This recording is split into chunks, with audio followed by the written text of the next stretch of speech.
상태장이 외계, 계와 외계를 구분하는 선이 경계라고 했습니다. 이 경계는 현실적인 경계가 있을 수도 있고 가상적인 선일 수도 있고 고정적일 수도 있고 이동성이 있을 수도 있습니다.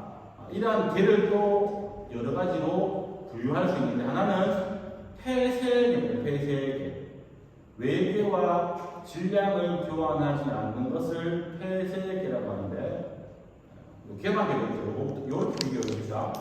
개방계가 있고 폐쇄계가 있습니다.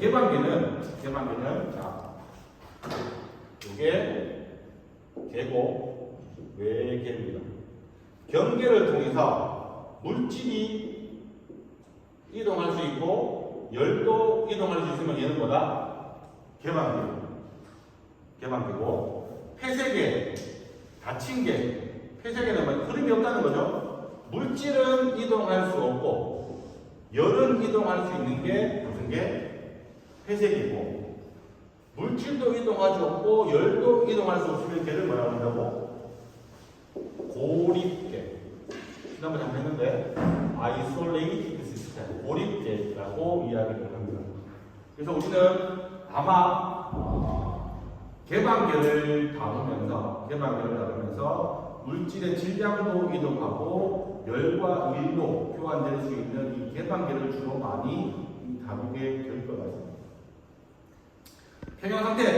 평형상태는 뭔지 알죠? 계와 외계의 성질이 변하지 않는 균형을 이루는 상태. 여기서는 평형은 열적 평형일 수도 있고 기계적 평형일 수도 있고 상평형일 수도 있고 화학적 평형일 수도 있습니다. 이건 그때부터 설명을 드릴 거예요. 비교해야 되는 크기 성질과 세기 성질이 있습니다. 크기 성질은 질량 1kg, 10kg, 100kg, 부피 1리터, 10리터, 100리터처럼 물질이 양에 따라서 값이 바뀌는 게 크기 성질이고 세기 성질은 온도 10도씨의 물이 1톤이 있으나 10도씨의 물이 1g이 있으나 온도는 변함이 없죠.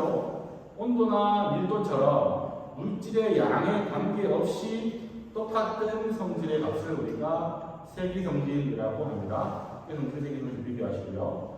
상은 기체상, 액체상, 고체상 이렇게 설명하면 이미 이해를 하실 것 같고 성질은 너무 분리를 많이 하네. 압력, 온도, 부피처럼 관찰하거나 계산할 수 있는 계의 특성을 성질이라고 하고 상태는 온도, 압력, 주성등으로 표현된 계의 조건을 말합니다. 정상 상태 우리 계속 다루고 있습니다. 계에 축적되는 양이 0이고 도입되는 열과 배출되는 양이 일정한 경우, 즉 시간에 따라서 계의 성질이 변하지 않는 것을 우리가 정상 상태라고 했습니다. 외계의 계 이야기했고 비정상 상태는 정상 상태가 아닌 것. 순서가 좀 막 섞여 있어서 헷갈리는데 이미 우리가 아는 개념이 하나로 다시 나오네요. 개방계, 폐쇄계, 흐름계는 물질이 이동할 수 있느냐를 살펴본 거지만 또 다른 계의 정의가 있습니다. 무슨 말이냐면 열리학 시간, 물리학 시간에 배우겠지만 단열계는 반응이 A에서 B로 갈 때, 반응이 진행될 때 외계와 열 교환을 전혀 하지 않는 상태를 단열계라고 합니다. 단열계는 물질의 이동도 당연히 없고 열의 이동도 없는 것을 단열계라고 합니다. 앞에 있는 보온병이 우리가 가장 잘 알고 있는 단열계의 대표 형우인데 단열계는 보온병은 완전히 단열되지는 않았지만 열이 이동이 없는 게 단열계입니다. 등압계, 정용계, 등온계는 뭐냐면 이상기체 상태 방정식 할 때 PV = nRT로 온도와 압력과 부피가 반응을 하면서 혹은 변화가 일어나면서 바뀔 수 있는데 특별히 변화 과정 중에 압력이 변하지 않는 과정을 우리가 등압계라고 합니다. 예를 들어 봅시다. 물을 갖다 놓고 냄비에 물을 갖다 열을 가해서 전자레인지를 켜서 물을 끓입니다. 물을 끓인다면 냄비 안에 열이 가해지고 그 열을 받아서 액체로 바뀌죠. 그 순간에 압력이 바뀝니까? 물론 냄비 뚜껑을 꽉 닫아놓으면 그때 발생한 기체가 빠져나오지 못하기 때문에 압력이 바뀔 수 있지만 우리 라면 끓일 때 뚜껑을 열어놓고 끓이면 기체가 밖으로 빠져나오면서 압력은 변하지 않습니다. 그런 경우 우리가 압력이 일정한 게 등압계라고 하고 부피가 일정한 관계는 뭐냐면 방금 라면을 끓이는데 뚜껑을 압력밥솥 같이 꽉 닫아놨습니다. 열이 가해졌죠? 냄비 안에 액체가 기체로 바뀌면서 산도 변하고 기체가 막 앞에서 부피가 변하고 싶은데 용기가 꽉 막혀 있어요. 기체의 부피가 늘어납니까? 기체의 부피는 변함이 없지만 뭐가 바뀔까요? 냄비 안에 압력이 점점 올라가죠. 이런 것을 우리가 정용계, 과정 중에 부피가 일정한 시스템이라고 하고 등온계는 과정 중에 온도가 일정한 과정을 등온계라고 합니다. 나도 얘를 왜 이렇게 쓰는지 모르겠어요. 단순하게는 온도가 일정하면 등온계, 압력이 일정하면 등압계라고 하는데 부피를 어려운 말로 부피 용자를 쓰는데 부피는 정용이라는 걸 쓰더라고요. 등용이 아니고 정용입니다. 그 다음에 중요한 용어가 하나 나오는데 이미 잘 알고 있겠지만 경로함수와 상태함수가 있어요. 경로는 뭐냐면 공정이 진행되는 방법과 과거 이력에 따라 값이 달라지는 변수. 경로가 어떻게 왔는지에 따라서 바뀌는 거예요. 상태함수는 경로는 상관없이 현재 상태만 이야기하는 거예요. 예를 들어봅시다. 내가 현재 지금 2층이죠. 지금부터 시작하면 10분 동안 1층과 2층을 왔다 갔다 합니다. 10분 후에 내가 2층에 다시 도착했어요. 그럼 나는 힘이 들까요? 안 힘이 들까요? 왜 힘이 들까요? 일을 많이 했습니다. 왔다 갔다. 일을 많이 했죠. 근데 10분이 지났지만 나의 위치는 바뀌었습니까? 안 바뀌었습니까? 10분 전에도 현재 위치, 20분 전에도 현재 위치이기 때문에 내가 아무리 1층을 왔다 갔다 한다 하더라도 나의 지금의 위치 에너지는 처음과 지금의 위치 에너지 변화가 있을까요? 없을까요? 변화가 없죠. 처음에도 내가 가만히 서 있었고 지금도 가만히 서 있어요. 그럼 나의 운동 에너지 변화가 있을까요? 없을까요? 변화가 없죠. 근데 나는 일을 엄청 많이 했어. 힘들어 죽겠어. 그죠? 일과 열은 공정이 진행되는 궤적에 따라 바뀌기 때문에 이를 경로함수라고 이야기합니다. 상태함수는 온도와 압력처럼 과정이 중요한 게 아니라 현재의 상태에 따라만 바뀌는 값을 상태함수라고 이야기합니다. 가장 쉬운 예가 190을 끓는 물을 온도를 내려서 30도씨의 물을 만들었거든요. 한 명은 얼음을 이용해서 얼음을 녹여서 30도씨의 물을 만들었습니다. 그럼 둘 다 출발점은 다르지만 30도의 물이 됐죠. 어느 물이 더 뜨겁습니까? 어느 물이 더 차가운 물이 있습니까? 과정이 중요한 게 아니라 현재의 30도씨의 물이라면 얘는 똑같은 열을 포지를 갖고 있기 때문에 이 온도라는 것은 경로하고 상관없이 온도는 상태만에 따라 존재하는 겁니다. 근데 다만 100도씨의 끓는 물을 30도씨의 물로 만들려면 열을 뺏어야 됩니다. 열을 뺏어줘야 됩니다. 반대로 영하 10도씨의 얼음을 30도씨의 물로 만들려면 열을 가해줘야 됩니다. 열과 일은 똑같은 30도씨의 물이지만 어떤 과정을 통해서 오느냐에 따라서 가해지거나 빼지거나 하는 열과 일은 달라질 수 있다는 겁니다. 그리고 에너지 수지에서도 굉장히 중요하지만 앞으로 여러분들이 가공을 연료를 배우려면 이 용어가 가장 중요한 용어이기 때문에 잘 참고를 해보셔야 됩니다. 자, 단열 과정은 영어로 아디아베틱 프로세스라고 하는데 얘는 세 가지로 나눌 수 있습니다. 첫 번째 당연히 100% 완전히 단열됐을 경우를 단열 과정이라고 정의하는데 100% 단열이 되지 않았더라도 우리가 앞으로 나중에 에너지 수식을 세워볼 텐데 열을 Q를 열로 표현하는데 걔의 가해진 열이나 혹은 걔가 외부에 준 이 Q라는 열이 다른 에너지보다 아주 작아서 무시할 만할 때도 역시나 단열 과정이라고 가정할 수 있습니다. 또는 공정이 너무 빨리 진행돼서 열이 이동을 해야 되는데 열을 주거나 열을 받아야 되는데 이 열전달이 일어날 수 있는 시간적 여유가 없을 때도 우리가 단열 과정으로 설정할 수 있습니다. 아마 우리 양로 시간에 에너지 주기식을 풀 때는 단열 과정은 거의 없을 텐데 여러분들이 앞으로 열력학을 배울 때는 단열 과정이 굉장히 많이 일어날 겁니다.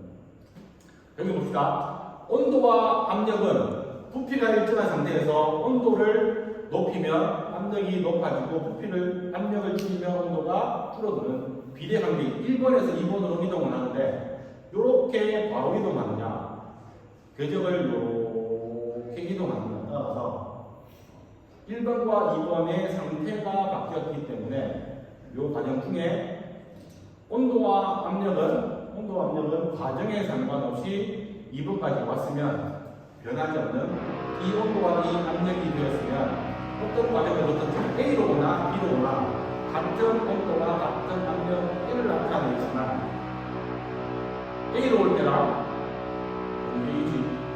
이게 A고 이렇게 둘러오는 게 B라고 치면 이렇게 거쳐봤을 때 이 과정 중에 가해지거나 발생한 열과 일은 분명히 차이가 난다는 겁니다.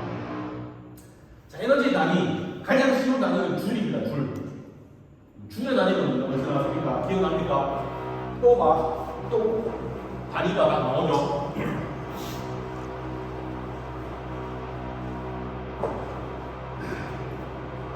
줄의 단위가 뭡니까?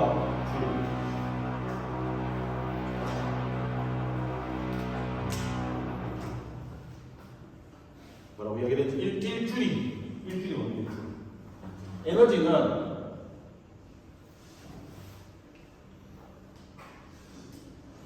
이 단위 뭐야? 왜? F는 MA 1뉴턴은 1kg의 물체가 1m/s 제곱의 가속도의 힘이고 그죠? 내가 1뉴턴의 힘으로 얘를 밀고 있어. 이게 움직여서 안 움직였어. 안 움직인다는 얘기를 하는 게 아니야. 내가 1뉴턴의 힘으로 얘가 1m가 움직여야지만 1줄이라는 일을 하게 된 거죠. 요거를 기억하고 있으면 에너지 단위가 뭔지 기억할 수 있겠죠. 뉴턴 메타니까 킬로그램 미터 제곱 세컨드 제곱이 1줄이 되고 그 다음에 에너지의 단위는 BTU도 있다고 했죠. 브리티시 서멀 유닛 1줄은 뭐였지? 아니지. BTU는 252 칼로리. 이거 외우라고 했죠?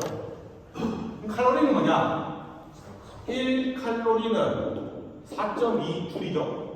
4.2줄인데 이 줄의 의미는 여기서 나왔지만 이 칼로리의 의미는 여기 나와 있네요.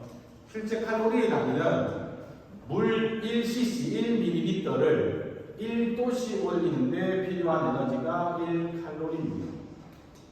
이 정도는 기억하시고 그 다음에 아마 1학기 때도 배웠고 중앙수시간에도 배웠는데 파운드 퍼스 퍼 피트도 뭐라고 그랬죠? 얘도 에너지 단위입니다. 왜? 여기 나와 있네.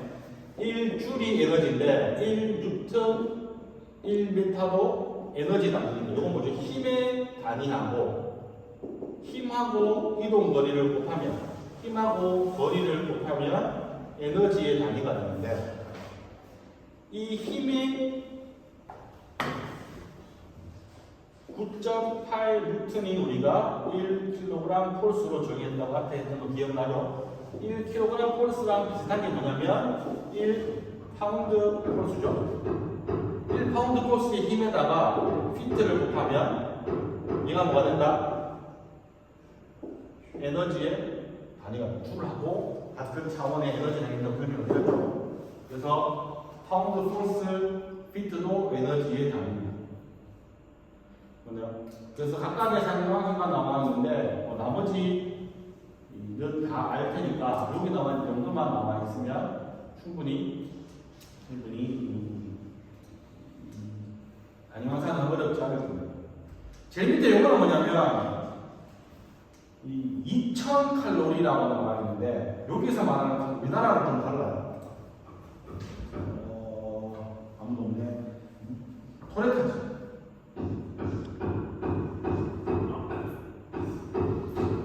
뭐야? 물 아니지? 그 칼로리 얼마인지 봐볼래? 10칼로리인가? 10kcal 아니야? 그렇지. 우리나라는 음식에 10kcal라고 적혀 있습니다. 맞나요? 김밥 같은 거 사면 500kcal 나온다. 그죠? 근데 미국은 이상하게 저렇게 되어 있어요.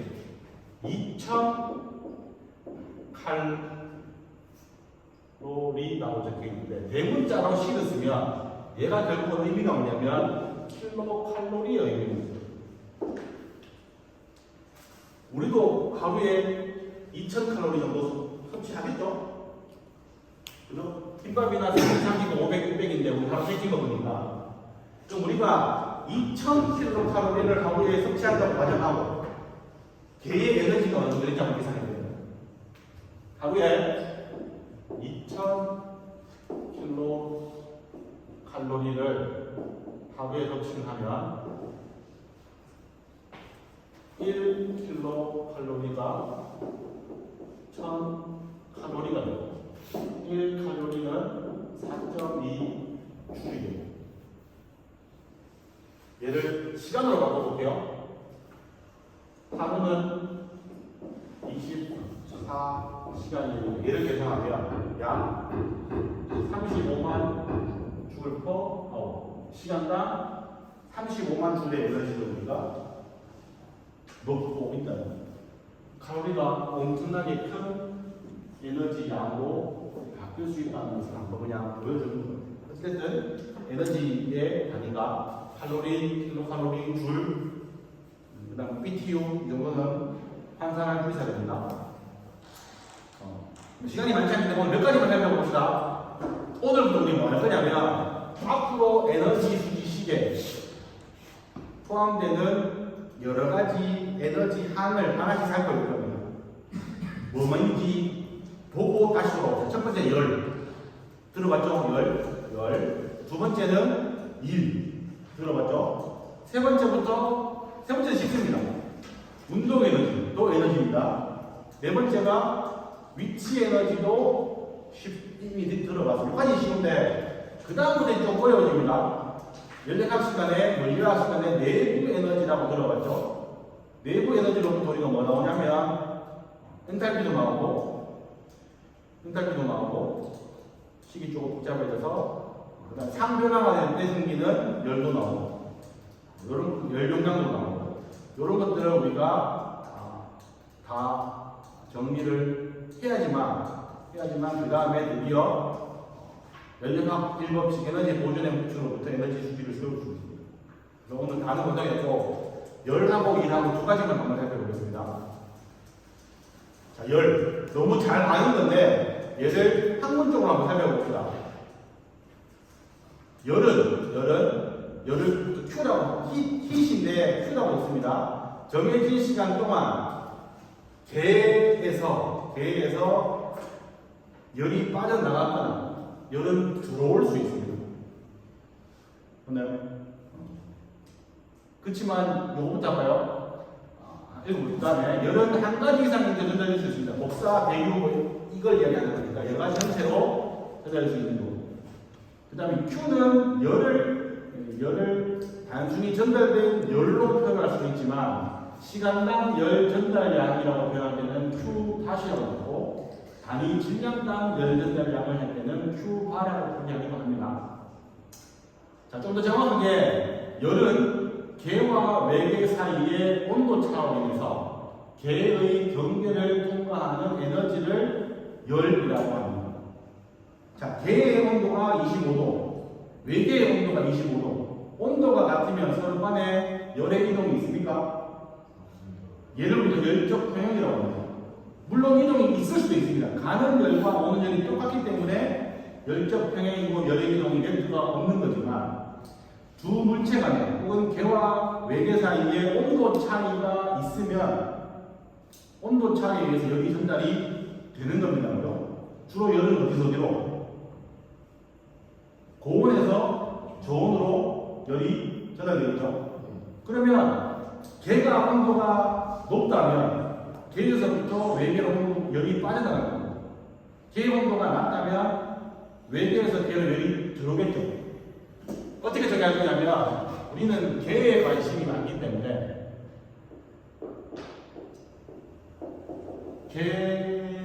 개로 열이 들어오면 얘를 열이 플러스라고 정의를 하겠습니다. 내가 온도가 낮아서 내가 개고 바깥이 외계입니다. 내가 온도가 낮고 바깥이 온도가 높아서 내가 열을 받았으면 내가 100줄이라고 Q가 100줄이었다라고 이야기하면 내가 열을 받은 거고요. Q가 마이너스 100줄이었다라고 하면 내가 열을 준 거로 정의를 하겠습니다. 개로 전달될 열은 양해가, 개가 받은 게 양해가, 개가 방출되는 게 음해가 필요되는 거고, 열은 경로 함수입니다. 왔다 갔다 했으면 왔다 갔다 하는 순간에 단계 순간에 모든 궤적에 다 이동한 열을 고려를 해야 됩니다. 만약에 열 전달이 일어나지 않으면 Q는 제로고 Q가 제로면 단열 과정이 되는 겁니다. 뭐 피자 오븐에 넣으면 냉동 피자를 오븐에 넣고 냉동 피자에 전기를 넣으면 오븐에 전기를 넣으면 오븐이 전기를 받아서 전자파를 만든 열을 만들어내겠죠. 그 열을 피자에 주겠죠. 그 다음에 피자는 열을 받아서 뜨거운 해동이 되면서 어떤 피자가 되는 겁니다. 이것도 대표적인 열 전달의 하나가 되겠습니다. 자, 열에 대한 오해. 첫 번째, 여기 나와 있는 말은 틀린 말입니다. 열은 물질입니까? 눈에 보이지 않기 때문에 물질은 아닙니다. 열은 온도에 비례합니까? 이게 가장 큰 차이가 있을 수 있어요. 열은 온도에 비례합니까?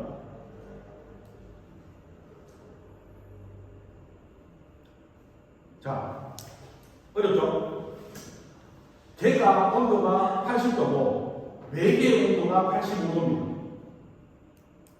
그러면 외계에서 개로 열이 이동하겠죠? 첫 번째 경우. 두 번째, 개의 온도가 30도입니다. 외계의 온도가 35도입니다. 외계에서 개로 열이 이동이 되겠죠? 첫 번째 경우, 두 번째 경우 어느 경우가 열 전달이 더 많이 일어납니다. 왜? 그렇지. 중요한 말은 열은 온도에 비례하는 게 아니라 온도 차이에 비례하는 거예요. 개와 외계 사이에 온도 차이에 비례하는 거예요. 맞습니까? 찬 물체는 열이 없습니까? 차가운 것도 그 정도의 열이 적기 때문에 차갑다는 이야기는 내가 말해서 차가워요. 내보다 열이 적기 때문에 차갑다고 느끼는 거지. 더 차가운 물체가 하는데 얘는 열을 가지고 있는 겁니다. 가열하면 언제나 온도가 올라간다. 맞습니까? 안 올라가는 예가 뭐가 있어요? 아까 이야기했죠. 라면을 끓여봅시다. 냄비에 물 받아놓고 가스레인지 물 킵니다. 온도가 30도, 40도, 50도, 60도, 100도까지 올라가면 그렇죠. 그 순간에도 열은 계속 가해지고 있습니다. 열이 계속 가해지면 물의 온도가 계속 올라가야 되겠지. 근데 물의 온도는 100도 이상 올라갑니까? 안 올라갑니다. 왜? 그때 가해지는 열은 뭐 하겠습니까? 액체의 물이 기체로 바뀌는데 소비되기 때문에 물의 온도는 더 이상 올라가지 않습니다. 만약에 액체의 물이 기체로 다 바뀌고 나면 그 다음에 이 기체의 온도가 올라가기 시작합니다.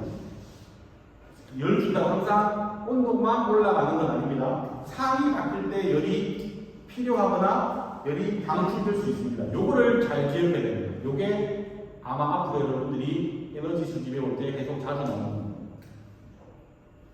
열은 올라가기만 합니다. 내려갈 수도 있겠죠. 그래서 이 열 전달을 대표적인 수식으로 만든 게 이겁니다. 예를 들면 우리 사람의 몸을 봅시다. 나의 몸이 29도, 바깥의 온도가 25도. 온도 차이에 의해서 열이 전달되겠죠. 온도 차이에 따라서도 열이 전달되지만 온도 차이가 쪼매난 초등학생이 있고 200kg 넘는 사람이 있습니다. 몸이 큰 사람이 있습니다. 하지만 그 사람의 체온은 똑같아요. 바깥 온도도 똑같아요. 그러면 작은 사람이나 큰 사람이나 외부로 전달되는 열의 양은 같을까요? 열 전달되는 양은 온도 차이에만 비례하는 게 아니라 열이 전달되는 면적에 따라서도 비례합니다. 온도 차이와 면적에 따라서 비례하고 그 다음부터 온도를 열을 전달해주는 매개체가 열 전달을 얼마나 잘하는지 이 열 전달 개수에도 비례를 하게 됩니다. 그렇겠죠? 똑같은 온도 차이 예를 들어 봅시다. 여기에 우리 한여름에 바깥의 온도가 35도 에어컨을 열심히 잘 틀어놔서 여기가 15도 그럼 양쪽의 온도 차이가 20도쯤 생기죠? 온도 차이가 똑같아요. 이쪽에는 창문을 유리 창문에다가 놨고 이쪽에는 내가 철판을 붙여놨어요.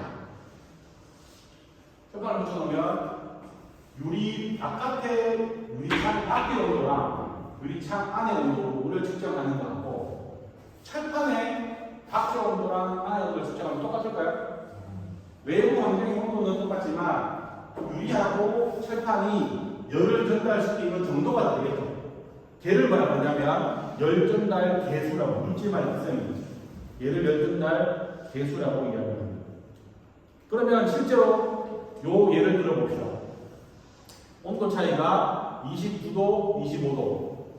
그 다음에 이 사람의 면적을 열을 전달시킬 수 있는 면적을 우리가 임의로 1.6m 제곱이라고 하고 사람의 열 전달 개수를 7줄 요렇게 단위도 잘 보세요. 외우라는 건 아니지만 이 단위가 맞아야 없어지는 겁니다. 요게 열 전달 개수. 면적이 1.6m 제곱. 온도 차이는 중심을 우리가 사람이 됩니다. 내가 T1, 바깥이 T2. 변화량은 T2에서 T1을 빼면 온도 차이가 마이너스 20도가 나기 때문에 계산하면 열이 초당 마이너스 44줄이 나옵니다. 이건 뭐예요? 열이 44를 1초 1년이라는 뭐예요? 내 쪽에서 바깥으로 열이 빠져나간다는 거예요. 반대로 온도가 나는 29도인데 바깥이 35도예요. 그러면 외부에서 내한테 열이 전달이니까 그때 Q를 계산하면 플러스가 나옵니다. 열과 2이 나오면 플러스 마이너스를 잘 생각해야 됩니다. 우리 이제 항상 개를 중심으로 생각할 텐데 개가 열을 받으면 뭔가를 받았잖아. 받으면 플러스 내가 주면 마이너스가 됩니다. 이게 열전달기의 경우는 엔진의 가장 대표적인 원리인데 열기관 엔진이라는 것은 높은 열로 온도 소스로부터 열을 받아서 일을 하고 남는 열을 배출하는 게 이게 열역학적인 엔진이라고 이야기하기 때문에 열역학을 한번 배워보시는 겁니다. 그래서 방금 했던 거랑 조금 비슷한 이야기지만 창문을 크게 달았을 때랑 작게 달았을 때 사실 요즘 새 건물 짓는 거 보면 건물 이쁘게 지어지고 외벽에 밑창을 굉장히 많은 통창을 다는 건물들이 되게 많은데 사실 에너지 효율적으로는 별로 안 좋습니다. 왜냐하면 밖에 뜨거운 에너지 빨리 들어오고 안에 식힌 에어컨 에너지 밖으로 방출되기 때문에 효율이 별로 안 좋아요. 그걸 한번 살펴보라는 겁니다. 첫 번째, 3피트, 5피트짜리 유리창이 한 개 있는데 얘를 2피트와 3피트 높이의 유리창으로 바꾸면 열 전달 속도가 얼마나 줄어들 것인가. 이때 내부의 온도는 25도F, 외부의 온도는 75도F로 가져가고 이 유리창의 열 전달 개수는 이렇게 생각해 보자는 겁니다. 그러면 책에 좀 어렵게 적혀 있는데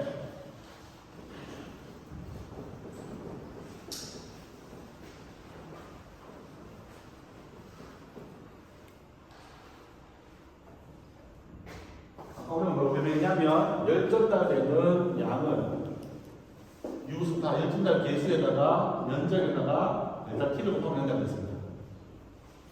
지금처럼 봅시다. Q1은 뭐냐면 3피트, 5피트짜리. Q2는 창문을 2피트, 3피트 높이로 바꿨다고 칩시다. Q1은 곱하기 A가 3피트 곱하기 5피트고 델타 t는 똑같죠? 물론 델타 t는 적어봅시다. 어떻게냐면 델타 t는 바깥이 75도 F, 한쪽이 25도 F 이렇게 계산하는 게 Q1이고 Q2는 U스타에다가 면적이 2피트, 3피트 델타 t가 75도 F, 25도 F 이렇게 나오는 게 Q1과 Q2입니다. 여기서 책에서는 뭐냐면 Q1과 Q2의 비를 한번 내봅시다.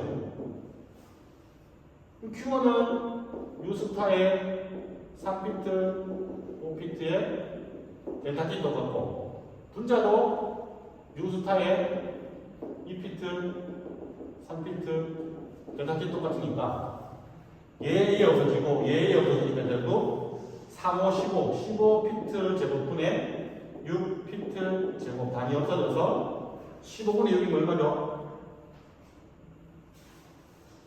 3, 2, 5분의 2 0.4가 나옵니다.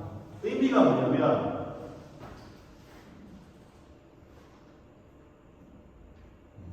Q2가 0.4 Q1이라는 거죠.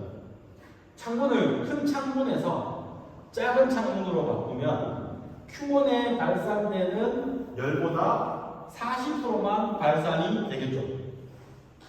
40%만 밖으로 빠져나가게 되거든요. 그리고 창문을 바꿈으로 인해서 사실은 열전달 속도가 40%만 발산이 되기 때문에 전달되기 때문에 60%가 세이브가 되거든요. 그래서 뭐라 그랬냐면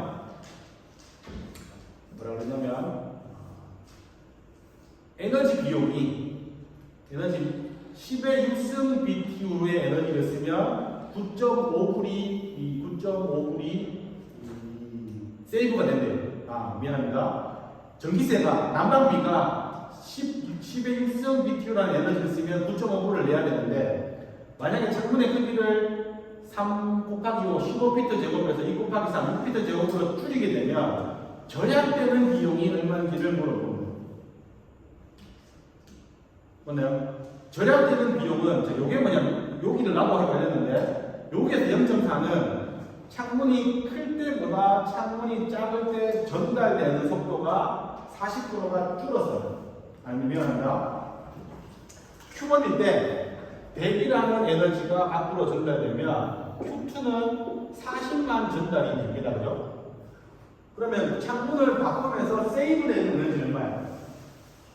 60%. Q1이 전달하는 에너지의 60%만 세이브가 되는 거예요. 맞나요? 그래서 이 값이 나옵니다. 여기는 Q1부터 구해봅시다. 얘를 다시 갖고 와서 Q1을 구해보는데 유스타가 나와야 전달 개수가 5.5 BTU 아워 피트 제곱 도 F가 아니고 Q1은 5피트 곱하기 3피트 그 델타 T는 75도 F 빼기 25도 100%니까 미안합니다. 이게 맞지? 이게 맞죠? 그 다음에 끝났지? 이렇게 계산하면 피트 제곱 없어지고 도F 없어지고 시간당 PTU가 나오는데 전기 요금은 아까 얼마나 됐죠? 월 비용을 계산하기 때문에 시간을 뭘로 바꿔봅시다. 시간을 월로 바꾸고 24시간이 하루고 그러네요. 한 30일이 한 달이 되고 그 다음에 에너지 비용이 얼마나 되죠? 에너지 비용이 10의 6승 BTU일 때 9.5불이 나온다고 했습니다. 그러네요. 여기까지 계산하면 이게 뭐예요? 저게 뭐냐면 Q1일 때 나오는 달러 퍼포먼스 한 달당 나오는 비용이 나올 겁니다. 이거에 몇 프로? 60%가 절약이 되기 때문에 마지막에 0.6이 붙어있는 거예요. 그렇게 따지면 한 달에 17불이 절약이 된다는 거예요. 뭐 하면 창문만 짧게 만듭니다. 그럼 사실은 창문을 줄여야 열전달이 적게 나기 때문에 우리가 전기를 줄일 수 있는데 건축적으로는 자꾸 창문을 크게 만들면 예쁘게 만들죠. 그러면 난방비가 점점 더 많이 듭니다. 여름에는 냉방비고 겨울에는 난방비고 단점이 얘도 우리 지금 오늘 추워지고 오는 거 봅니다. 만약에 오늘이 더웠다면 블라인드를 내려놓음으로 해서 바깥에서 안으로 들어오는 열을 막아놨기 때문에 우리는 안 덥게 느껴지죠. 근데 만약에 지금 추우려면 난방비를 넣는 거구나. 창문을 열면 열이 더 많이 된다 되니까 안 넣어도 될까? 그런 것들도 잘 고려를 해야 됩니다. 이 일까지 하려고 했는데 이 일까지 하면 시간이 늦어질 것 같아서 오늘은 10가지만 하고 마무리하고 나머지 내일 다음 시간에 일 내부 에너지, 엔탈피, 엔트로피 한번 살펴보겠습니다. 에너지는 별거 아닌 것처럼 보이지만 개념을 참고로 잘 못하면 헷갈리니까 하나하나 나올 때마다 진도를 평소에 나가야 되니까 잘 개념을 배워보시기 바랍니다. 알았죠?